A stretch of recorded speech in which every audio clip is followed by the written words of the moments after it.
kart və ya bank hesabına yanlışlıqla başqa şəxsə məxsus vəsaitin köçürülməsi halları ilə bağlı vətəndaşların əsas suallarından biri pulun sahibinə necə qaytarılmasıdır.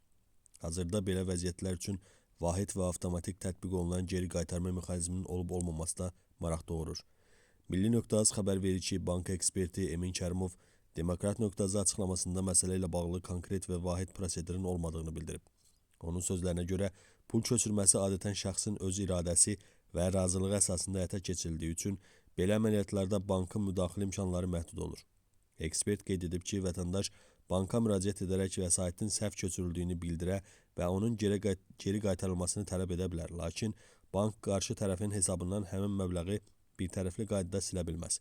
Əgər vəsaiti alan şəxs onu geri qaytarmaq istəyirsə, bunu könüllü şəkildə edə bilər. Ancaq həmin şəxs pulu artıq hesabından çıxarıbsa, xərcləyibsə və ya geri qaytarmaqdan imtina edirsə, bankın ona qarşı birbaşa təsir imkanları məhduddur. Hazırda qanunvericilikdə belə hallarda vəsaitin avtomatik və məcbur qaydada geri qaytarılmasını təmin edən vahid mexanizmi yoxdur deyə Kərimov bildirib. Ekspert vətəndaşlara pul köçürərkən kart və hesab məlumatlarını diqqətlə yoxlamağı tövsiyə edib.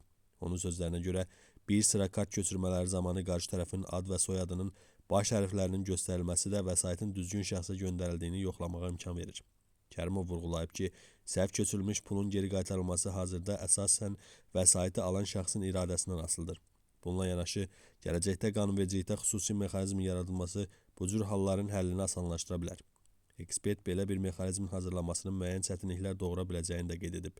Belə ki, könüllü şəkildə həyata keçirilmiş köçürmənin sonradan səhv köçürmə kimi təqdim edilməsi mümkündür. Buna görə də gələcək prosedur həm vəsaiti göndərən, həm də alan şəxsin hüquqlarını qoruyacaq şəkildə hazırlanmalıdır.